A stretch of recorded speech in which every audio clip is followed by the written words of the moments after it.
starting from the very right, the very center of my research entrepreneurship at the PhD level at that time, and subsequently what I've done to mentor others. My PhD work on rumen fermentation, rumen physiology, and precisely over time we discovered that we needed to know some of because in nutrition of livestock, I mean, it's important that we take advantage of the rather ordinarily wasted and wasteful materials from the crop harvest. And crop residues are very important. And over time, we needed to know the chemical contents of those materials, and if they are taken up by rumen animals, cattle, sheep, and goats, as it were. My PhD work was on small ruminant sheep precisely, both in Nigeria and the Railway Research Institute, Aberdeen, and of course in the Cambridge Veterinary School in UK. And it was important to know how these animals utilize those materials, one, in the context of improving productivity, which has been a major challenge in livestock production. And for those of us in the room, including dairy science and as it were, we needed to be very sure that our animals are more productive than it has been for a long time. For instance, for dairy, you will imagine that our local breeds are producing 1, 2, 3 liters of milk per day, contrasted with 10 to 20 times that in temperate countries. And so, nutrition became a central area, and we needed to know precisely how do we know the science involved in improving the productivity under nutrition. So I did that work and came up from my PhD work to look at the various feedstuffs, roughages as we call them, that can be improved upon and to make maximum contribution to improving productivity for those animals. That's why we went into that inquest of the physiology of the rumen, the largest stomach, so to say. Biology, we always talk about 4 stomach ruminant animals. The largest is the rumen. Okay. Yes. All right. And the second one you also credited with is a modified re-entrant rumen cannulation surgical technique. Thank you very much. Just quickly, I still remember at the beginning of my PhD work, we needed to get across to ABU Zaria because my PhD work was in ATBU Bauchi, but one of my supervisors was from ABU, the late Professor Umuna. And we needed his assistance in terms of what ABU and at the NAPRI, National Animal Production Research Institute, were doing to do the surgery of cannulating the rumen, the abomasum, etc. Those are all components of the digestive tract of animals. And for the purpose of understanding both the physiology and the biochemistry at that level of the digestive system of the ruminant animals. And we tried, ABU had a rumen cannulation technique that had worked for quite a while. And we wanted to adopt it in ATBU. We did 1 or 2 surgeries and discovered 2, 3 times that the animal did not survive after a while. And the reason was simple. One, that the surgical technique was rather faulty. The same entry point was where the cannula was also exteriorized, and that was not good because it exposed the animal to infection. That was one. Secondly, the cannula was rather very heavy. It was very heavy, in fact about 400 grams, as it were, and that was too heavy for the belly of the animal. And so that's why they died. And so my supervisor then, Professor Al-Hassan, a Ghanaian, advised that I go to Railway Research Institute, Aberdeen, Scotland, with Professor Oskov, to learn the technique, the better technique of undertaking this surgical procedure. And we succeeded. Came back, adopted it with our animals, the young Kasa rams, as well as our bulls. and they survive for 5 years and above. So now- PhD, MSc students have been produced over time. I think I'm happy that is why it is it's been adopted by other universities. In fact, postgraduate this thing in both vet and animal science were coming to ATBU to utilize this technique. Okay, so now you have a safer and much better procedure Yes. for surgery. Definitely, you got it right. Fantastic. So that brings us to a main issue today, education, particularly tertiary education, funding, and all other aspects of setting tertiary education on the right footing. TET Fund, the Tertiary Education Trust Fund, you were there before. Yeah. 2014, you were Executive Secretary. Sure. 2016. And somehow you left. Yeah. And in 2019, January of 2019, Yes. you were reinstated as Executive Secretary of TET Fund. Would you like to tell us what went on just for that period? Just that period. Yes. Well, I can tell you, once the new government came in, naturally, you would expect that people needed to know what was happening in TET Fund, being the largest funding avenue for public tertiary institutions in Nigeria.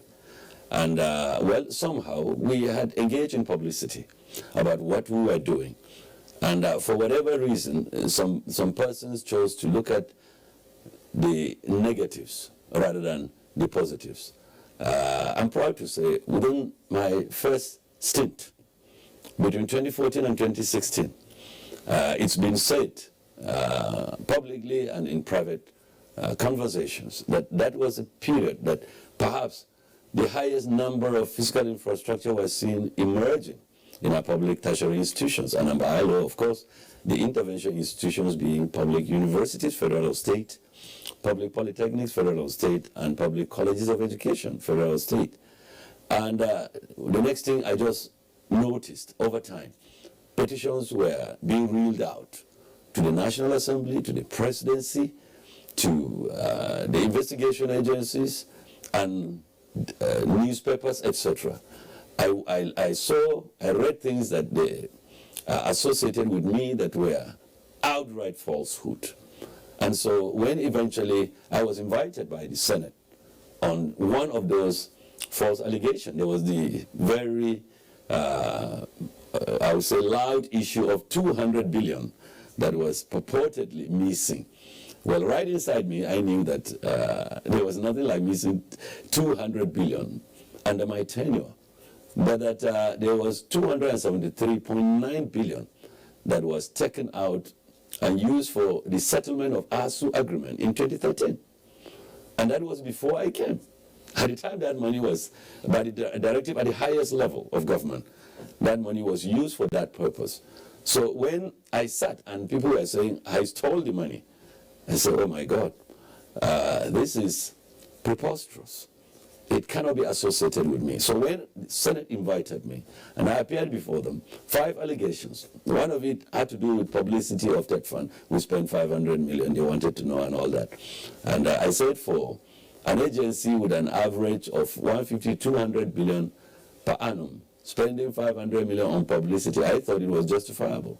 But on the 200 billion, I said, I read it out to the Senate committee, and it was very clear.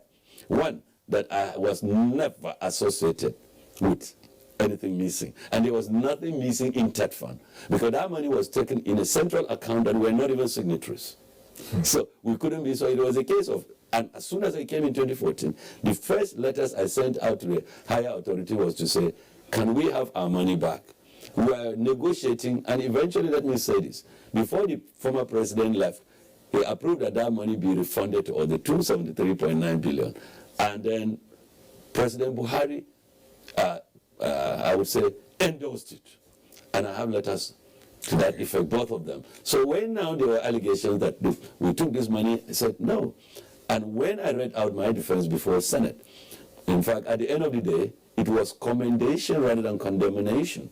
And that is now history. One of the reasons, after I left, there were other investigations, without going into details. At the end of the day, and massively it's true, Mr. President was convinced that there was no basis for anybody to suggest anything negative, and that is why he did the unprecedented in this country, not only bringing me back to public service, but to the same office, for which I am immensely grateful to Mr. President and the immediate past Minister of Education that recommended that. All right. Okay, so let's look at the acts. In 2011, we had the TETFund Act, which replaced the Education Tax Fund Act, and that had to do with, the amended act. Of course, it was 1993, if I'm correct. So, Yes. But then, let's talk about the main source of income. Who should benefit from this fund, and what's been happening with it, and how far have you been able to meet the deficit in infrastructure, first with infrastructure in tertiary education?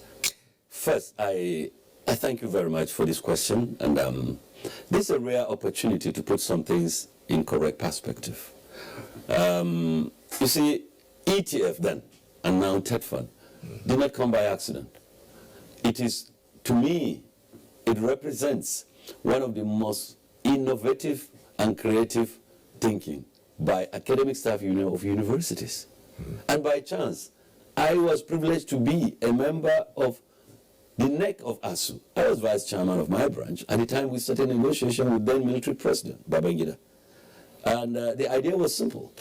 Recurrently, we're having ASU strike. In fact, we started the negotiation after we were unbanned.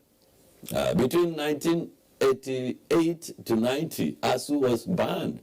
We had to mutate and start using another name just for us to continue our activity. I still remember. And in 1990, we were unbanned, and we continued, and that's when we went into the details. After all, what is all this problem about funding? Because even as recent as a few months ago, when ASU called off strike, the issues have recurrently, over the decades, been around funding. So it is a major issue. And that's why ASU decided, let us make a contribution to government. And they went into that innovative thinking of getting an out-of-the-box, non-budgetary funding window. And that is how the idea of Education Tax Fund came. We said a number of multinationals, even many of our institutions, public, private, etc., that are making money, those in business, let us go for just about 2% of the accessible tax, and let it be committed to education for the first time in the history of this country. Now that we have crisis in our tertiary subsector, we need to address it, and it's only money that could address it. And that is the idea of Education Tax Fund, and which later became Education Trust Fund. Over time, the law was, 1993, the law was amended in 98, and subsequently in 2011. But the amendment in 2011 had to do with the concern of Nigeria, and particularly, as it were, the parents of ETF or TETFund, that's ASU. ASU said, our original idea was this money should be committed to the tertiary subsector. And we noticed that this money is being applied to include even basic subsector, which has UBEC as a main funding outfit, officially supported by law. And others that benefited, which we, ASU was convinced was not right. And it contributed to sparingly applying the funds, and therefore with minimal impact. Right. And research institutes, monotechnics, the colleges of agri, etc., were benefiting. So, but from the 2011, when the act was amended to focus on the tertiary, which was the original idea, it now was very clear, and I can say this. Since then, you would notice there has been more manifest presence of fiscal infrastructure, even as the first reference of in our public tertiary institutions. But let me quickly say this, which is important. You would notice I'm saying public, public, public. Yes, right. Yes, I knew that question is likely to come from you. Are we excluding the private? Right. Now, each time I face the media, that question comes up. And it's important I take advantage of this moment to explain why ASU insisted that it should be public tertiary institutions. And the law of 2011 was more specific. Just don't leave it as tertiary institution, be specific. So the law specifies universities, polytechnics, and colleges of education. So monotechnics are excluded. And let me say this, that it also insists it's public. And the reason is simple. Historically, any responsible government aims at impacting on the largest number of persons in any country. But more importantly, it also focuses more on the less privileged. And today, I can tell you this, the facts are there, that although we have about equal number of public and private universities, that the population statistics is otherwise. And as it is, at the last NUC data read out, 94% of students, university students, are in public tertiary institutions. That is, to me, there's no better way to justify the wisdom of ASU, that look, this funding should be applied to public tertiary institutions. At that time, there were only few private institutions. And I can tell you, as far as ASU was concerned, initially, the first private institutions were more or less profit-oriented. Although that has changed over time, today some private institutions are competing with some of the best, like Covenant University now competing with University of Ibadan, among the top 1,000 in the world. Right. So some things have changed, but basically concentrating on the less privileged segment of society remains the focus and justification by ASU. So with that in mind, what would you say is the state of public tertiary institutions today in terms of the infrastructure deficit and funding for research? Thank you very much. I'm very happy that each time you are not missing out on research. Thank you, Cyril. I mean, that is how it ought to be. Let me say this, that for a long time it's been said that Nigerian universities had dwelled more around teaching and much less on research. And, well, whatever you will do, even if we have the infrastructure, well, the classrooms, the laboratories, the libraries, call it, if you do not improve or deepen research, you are missing the point. And let me say this, in terms of international global ranking of universities, I talk more about the university. The reason is simple. Historically, the universities are the leaders of research. Others tie up to them, including research institutes globally. Check it out there. Right. So, and the ranking of universities is of concern. I still remember Mr. President Muhammadu Buhari in 2015 when he came, he needed a briefing on the status of education at the time he came in. He was barely 2-3 months in office. And I tell you, after the briefing, the first question he asked, why is it that our universities are low ranked? Believe me, it touches on the nerve of the challenge. Our university cannot be high ranked if there are no funding, justifying why ETF and subsequently TETFund came on board.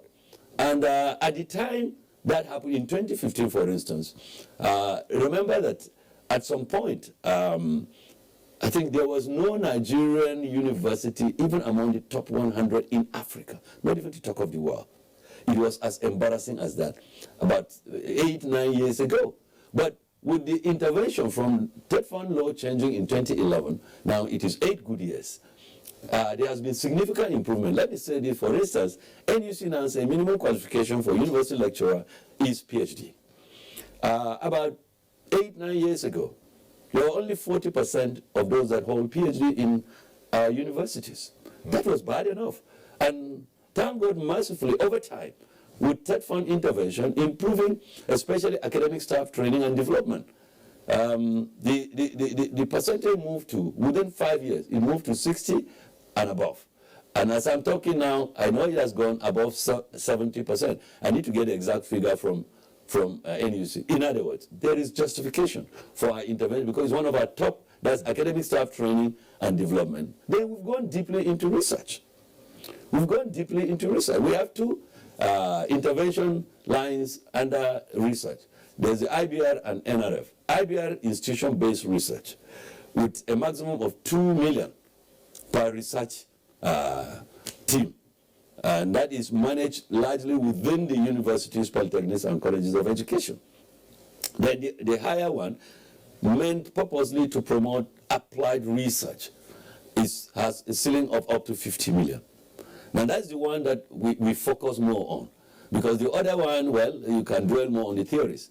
But for God's sake, we need to dwell more on the applied research. Precisely why only recently I signed out a document announcing the good news that the Board of Trustees of TED Fund has just approved the highest amount committed to NRF, National Research Fund, of 5 billion.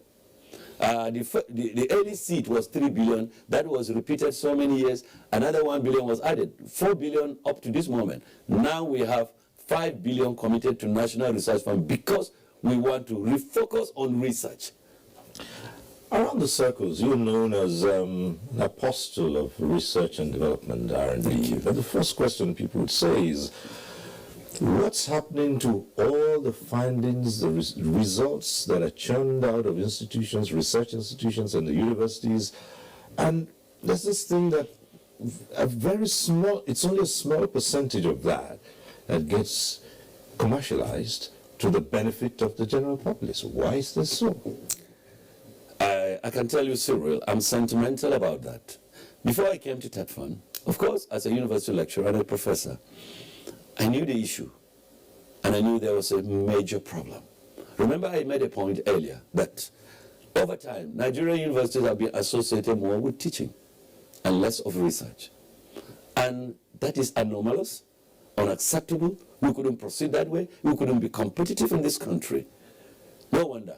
The ranking of our universities have been low. So before I came, I knew this.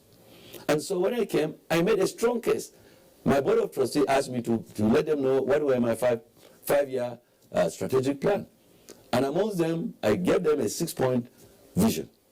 One of them was I requested that the board approves a department in TED Fund on R&D, research and development, and centers of excellence. It's all in the context of the triple helix concept. And what am I talking about? For too long, it appears we have been satisfied churning out publications for the purpose of promotions. Yes, we become professors. And then what? Are we solving national problems? Are our research outputs addressing issues of technology? Are we addressing the issues of economy? In the 21st century, modern economy is knowledge economy. And if it is knowledge, I can tell you it is not teaching that will do that. It is research, because research renews teaching. And we have to solve problems. And that's why I've been an apostle of what I call problem-solving research. Just as you say, I've been an apostle of R&D and put triple helix concept, inviting the industry to the universities, polytechnics, and college of education. And of course, I mean, inviting them, and of course, they dangle the money. What are we doing if the outcome of our research does not solve those problems that will make Nigeria be seen to compete? I mean, we know in Malaysia, we were there just about 1.5 months ago. They took oil palm from Nigeria, and from the window, the vice chancellor, a professor of vet medicine, said, you look across the window, you see oil palm there. I said, that could likely be the oil palm that you took from Nigeria. He said, yes, please. My God. Phenotypically, they are looking something else. My brother, that's exactly the idea. The future of this country lies around what the innovators, the creative minds of our country, the researcher, whether in the university, polytechnic, college of education, or the research institutes and centers of excellence, do to demonstrate that education means competitiveness. And I believe that we have started, and my joy today, let me say this, is that we have at the NUC, Professor Abubakar Rashid, who has taken up the issue of triple helix. He's delivering a convocation lecture at Bayero University, Kano, tomorrow on the triple helix. And some people may not understand what is the essence of the triple helix. It's around bringing the researcher and industry on the same platform, with government playing facilitating role around the environment. The environment, in other words, legal or policy environment. And my R&D dream is that Nigeria should institutionalize R&D. Institutionalize R&D in a manner that there is a law that makes it mandatory that a certain percentage, even if it's 0.5% of turnover of entities that is committed to R&D. In other words, whether it's Lafarge, Dangote, Julius Baja, call it Ashaka Cement Company, that a prescribed percentage by law is available to dangle the money to the researcher in the University Polytechnic College and Research Institute Centers of Excellence. If that money is there, let me say this, the benefits are many. I believe that it will go a long way. If you are a serious researcher, you are worth your name. As a researcher, as a professor, you have no business being poor. It goes beyond just asking people to be engaged in research. I can tell you, if you are worth yourself, as a consultant, you are sitting in your bedroom, the industry will come and look for you. They will see your profile out there. They will Google it. They will come and look for you. That is my dream. That is the next level for this country. People say that, good idea, bring the industry and the researchers together on the same page, the same platform, and you're likely to get the results of research taken and put out there for the benefit of the people. But why would it seem that the big industries are not that enthusiastic about utilizing the results of research? They probably just put funding into something that will have a quick turnover, or something that's more in the public view, and not bother about the future. I'll tell you one thing. Remember, I talked about that's the essence of the triple helix. One, you don't blame the industry. In fact, over time, I know I said this in a convocation lecture at the Federal University of Technology, Owerri, December 2015. I said in my lecture that a major concern has been observed is mutual distrust between the researcher and the industry. The researcher is not convinced that, the industry rather, is not convinced that there is enough commitment to deepen research, do applied research that will address their problems. And that is become a national problem. And we had looked forward to the researcher carry it to the level, creating awareness, reaching out to the industry. But believe me, it can only be there if we didn't have a law that backs ETF and TED fund today. Whatever any of us would say that we need extra budgetary funding window, nothing will happen. And that is why the third arm is government. And the government policy is if National Assembly or executive bill comes up and that it prescribes and is passed into law, that certain percentage, like I said, is committed and it has to be applied. That money cannot be used for anything. Anybody that does that, whether in industry or any institution, you will go to jail. If that becomes the case, then we now know that is. So I can tell you, in fairness to the industry, I think they have been ready. Maybe we needed to do more from our own constituency as researchers. Right. So it's, this is where I'm going to, and I'm wondering if the researchers themselves are putting in their best into churning out findings that can be used. You would agree that there are so many things that have been produced in Nigeria today, still using the same basic rudimentary methods that were adopted 60, 70 years ago, in fact, before I was born. And other parts of the world have moved ahead. Thank you. Thank you, Cyril. You just got it right. Precisely why, for instance, in TED Fund, we are supporting 2 levels of research. I said so earlier. The IBR, institution-based research, 2 million. That is supposed to address what I would call the basic research around the theories. Some of those theories, like you say, predate your birth. I appreciate that. But we are now saying, look, more money is committed. We announced much higher allocation for NRF recently, 5 billion. It's tantalizing. Only yesterday, I was with Professor Bamiro.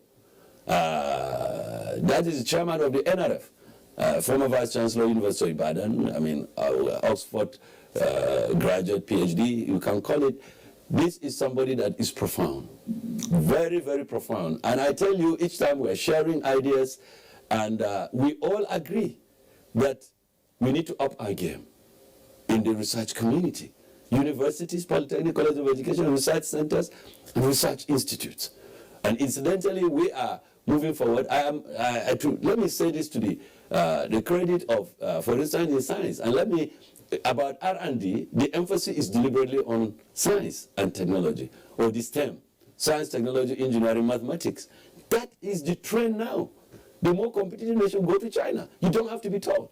In fact, somebody said, is it a Politburo, whatever, their highest political organ, that 7 out of the 9 of the leadership there are engineers, 2 are economists. That suggests something. We're not saying we just have to copy, but the truth is this, that we must get it right. And for God's sake, we must be more innovative. We must be more creative.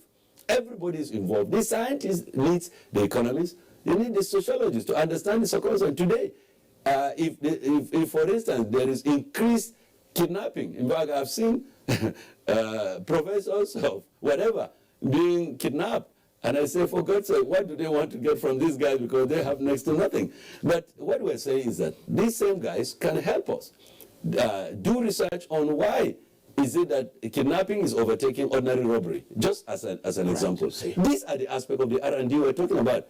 It's not only science. So we can talk about environmentalism and so on and so forth, receding forests and all that, increased desertification. Look at the lecture, as it were. We can go on, and some of the challenges out there in the creeks that are purely environmental. And the engineers, the chemists, the physicists are all there. There are huge opportunities. We must get it right to do deep research. And I insist, if there is deep research, I can tell you that I see a situation where very soon, when people are deeply involved in research, and government ensures, for instance, through the normal budgetary provision, that there is basic adequate funds for salaries and other things, and TED Fund is making available the money for those key intervention areas, about 15 of them now: library development, journals, publication, book, manuscript development, as it were. I mentioned academic staff training, ICT support. In the knowledge economy, ICT is so central. And we can go on until we get that right. For us in TED Fund, I say one thing. We liaise with the regulatory agencies, being what? NUC for universities, NBTE for polytechnic, and NCCE for college of education.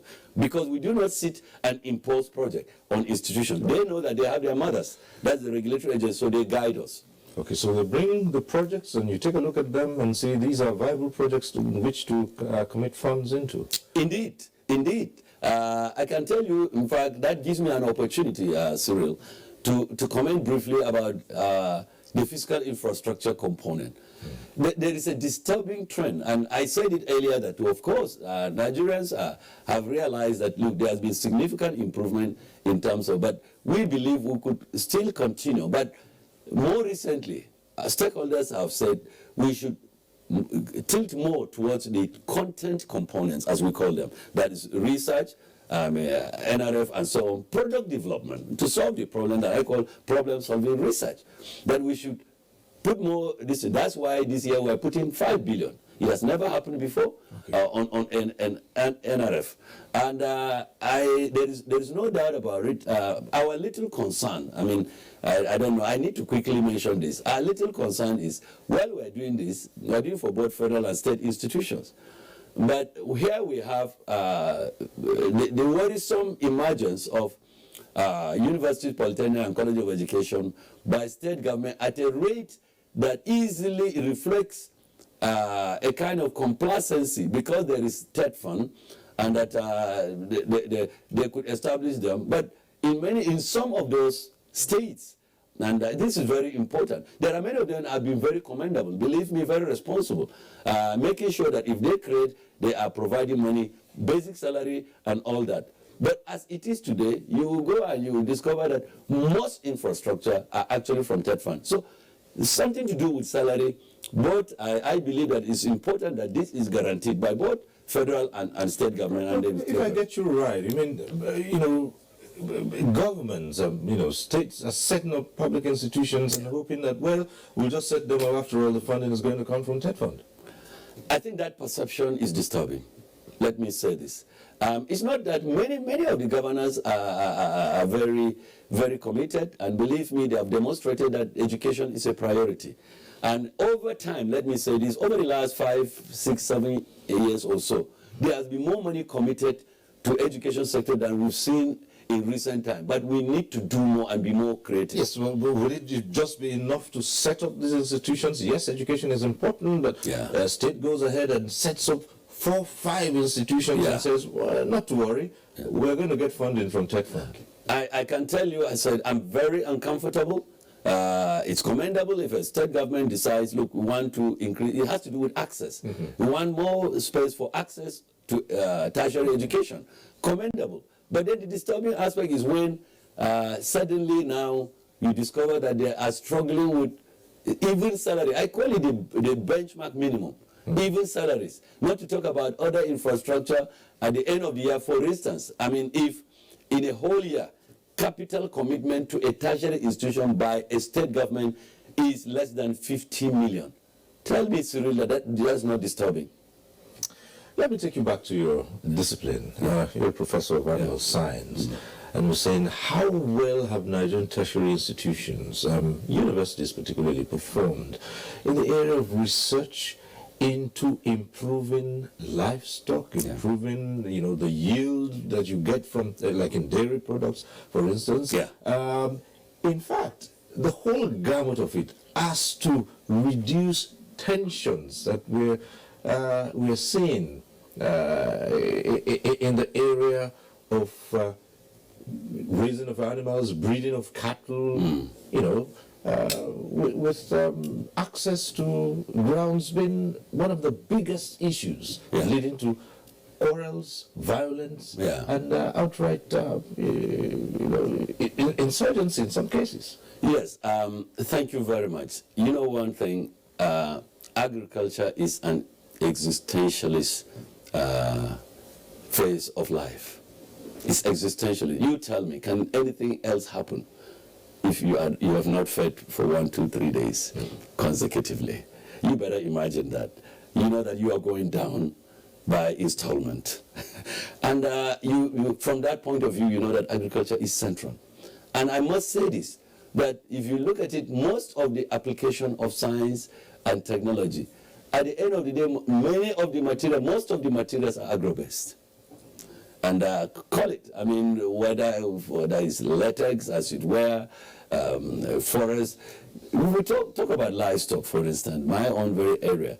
And we realized this. I told you earlier that the regulatory agencies advise the institutions what should be their priorities.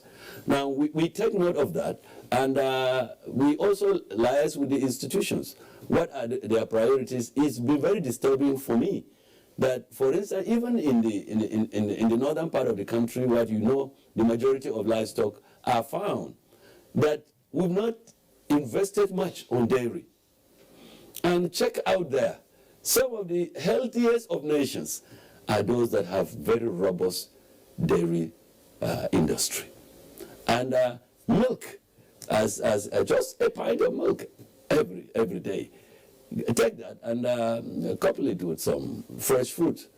Cyril, you'll be looking better every day. I can assure you. And you say, where have we got it wrong? Today, for instance, in the 3 geopolitical zones of the north, we have a number of facilities for livestock. Of course, we have National Production Research Institute in Abu Zaria, National Veterinary Research Institute in Vom. We have huge dairy infrastructure in each of these stations. And only recently, during my first stint in Tech Fund, I supported the emergence of a dairy research center in ATBU Bauchi. And that, at the moment, it appears the only one in the Northeast. And for a long time, Northeast has always been, and it remains so, with the largest livestock concentration in this country. But you are very right to say, certainly, we have issues. And I tell you one thing, I sit down as a professional, and I listen to the arguments. Of course, you would understand the political leaders have every reason to be talking more regularly about it because it's about governance issue and all that. But we, the professionals, have been missing. And I use this opportunity to say, I think it's very important that professionals are being listened to. I can tell you, we know it. We've undertaken research. We've been involved. We know why over time, as a result of, we had the grazing reserves for a long time. But they have become derelict, essentially derelict. And we have to, we have a sense of guilt. The Federal Livestock Department had done made investments in that area, but over time, and that has contributed to why today there is crisis. And but I believe that professionally, there are many ways to ensure that that is done if appropriate priority is placed on relevant infrastructure with support and subsidy, both for livestock as well as crop, because the livestock have to consume crop. And of course, we've had more investment actually on the crop subsector. And we are hoping the livestock that government, the livestock subsector will have more attention from government, especially now with the sad issue of the restiveness, the clashes, as it were. I think, I have a feeling that if the professionals are listened to, we have a number of ideas that we will offer, and we believe it may help to resolving the problem. Because the thinking is, if, for instance, in the area of livestock, if you could produce, you know, if you could raise your livestock in a particular manner based on research findings, and then have better results and produce more dairy products, for instance, you know, much more than you would if you engaged in the traditional practices. Why would anyone not want to stick to that? Yes, in fact, you are very right, and that is a global reality. That you see, even in terms of productivity, I said it. For instance, you talk about the white Fulani, for instance, breed that produces 1, 2, 3, in very rare cases, above 3 liters of milk per day, as it were, a cow. And compare it with where we're talking of 25, 35, 40, 45 liters of milk of the same for the temperate breeds, or where the environment is better, from housing to breeding to health and so on. So you need that to happen when you have kept your animal under surveillance. That is, there is a housing facility, they are guaranteed there's no interference, they are not threatened for whatever this thing. But over time, it's also recognized that because it is the clashes that take place from all parts, especially, I mean, all parts of this country, as it were, both the sedentary farmers and so on and so forth. And it's very, very clear that we have to accept that if you look at it, many of our elites actually have ranches, farms where these animals are confined. And we believe that all it takes is increased advocacy. But when the issue is being taken to the level of ethnic, what do you call it, distrust, as it were, and all sorts of tendencies, even going into some realms that are unthinkable, I believe that if the professionals are consulted, we have a lot to offer that will help us to resolve peacefully some of those issues. Specialized institutions, for instance, we have universities of agriculture, and seeing that the Buhari administration, now in its second term in office, is looking to improve on the economy through agriculture, seen as one area that can provide millions of jobs. Do you go for specialized institutions that will turn agricultural practices around, or you think that we're doing fine enough with what we have, except that we're not coming out with so many innovations as to have the population engage in these practices with better yield? I agree absolutely. There was wisdom initially when it was discovered that not much attention had been paid to some specialists. That's why you had the Universities of Technology that emerged in 1980. And well, it's understandable. The technology wasn't, well, agriculture was certainly one of the most important because it's one of the first areas that science was applied to anyway. And definitely you go to all the universities of technology, you find agriculture is very, very central besides other technologies. And it was very clear that there was wisdom behind it, but we've had this issue of where do you house universities of agriculture, federal universities of agriculture, and so on. There have been under the Ministry of Education. Recently, it was moved to Ministry of Agric. Well, I know that there are some things. Any university in Nigeria has to be licensed by NUC. Right. And that one cannot be changed. And so if there was an argument about moving them to the Ministry of Agric for the purpose of additional funding, so let's hope that there has been increased funding. I mean, that the funding comes from the Ministry of Agric, but the regulatory responsibility still remains with NUC. That wouldn't change. And yes, there is no doubt about it. If you take a look, some of the priority areas, talking about breeding, the genomics, you take a look at seeds and seedling. It's so central to the prosperity of agriculture enterprise. And we've had challenges. I know that this place in Ibadan, this International Research Center in Ibadan, is contributed, as well as the IARs of what do you call it, Ibadan, as it were, and ABU Zaria, etc., across our universities.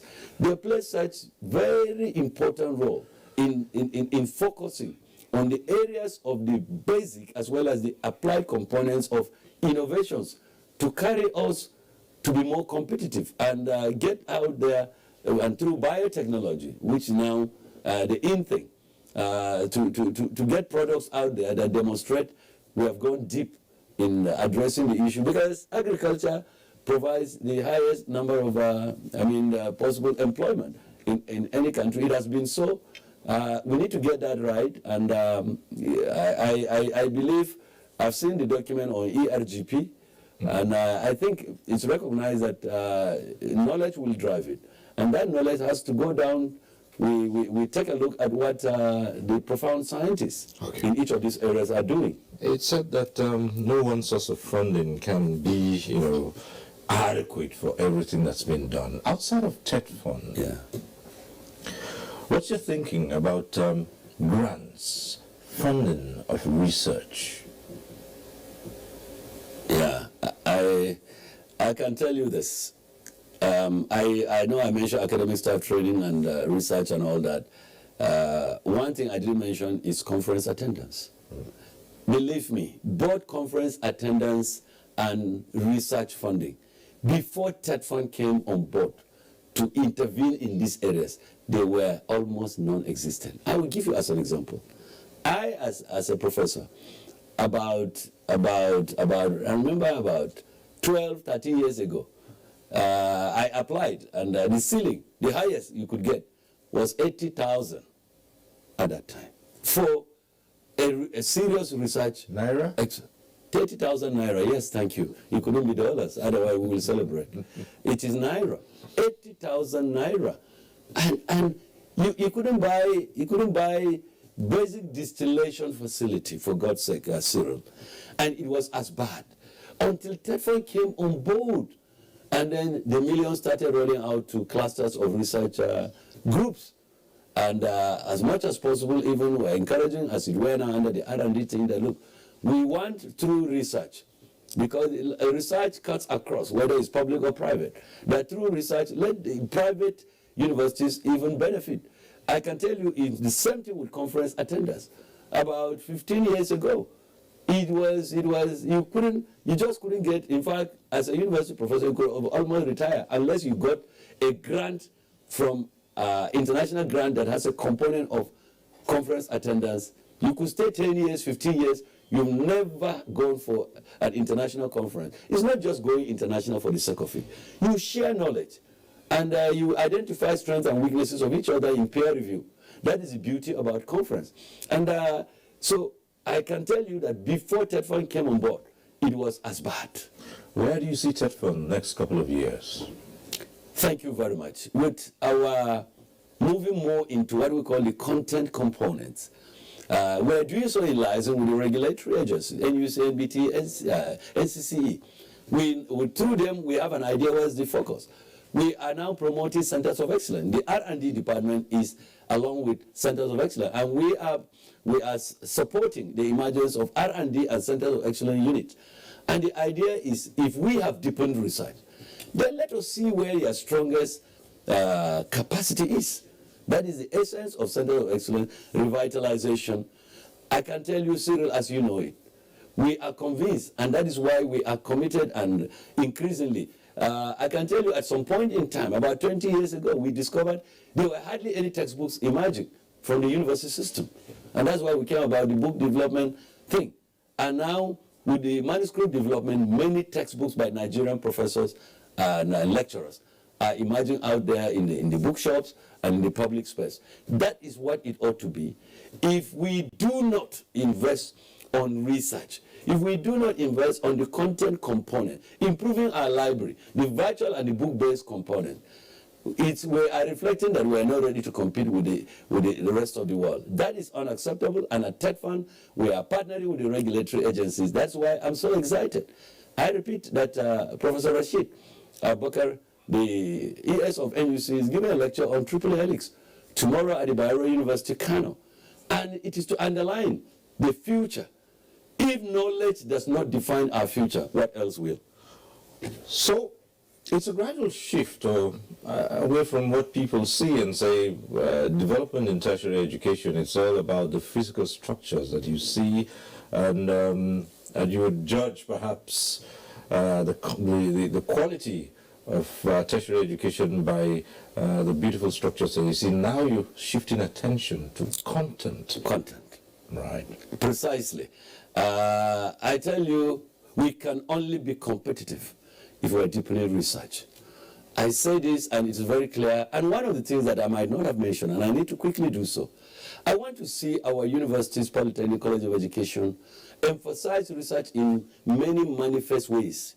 For instance, that there are more awards for the best researchers. Right. You have distinguished research professors awards emerging in our universities. Many of the universities have, many others don't. Those that don't have should learn from it. But something that I said at my Futo Oweri lecture, December 2015, is this. I look forward to, and that ties up with the Triple Helix in the R&D Trust, I look forward to most professors going to do sabbatical in the industry rather than going only to educational institution. Believe me, that will represent the future. That is the correct thing. All right. Professor Suleiman Elias Bogoro, it's been interesting talking to you on one-on-one. We hope you'll come again and we can explore further the improvements in research and development. Thank you for coming. Thank you, Cyril. It's a pleasure. Right. No problem. Thank you. And that's our program today. We thank you for being with us. Next week, we'll be back with One-on-One. I am Cyril Stover. Bye for now.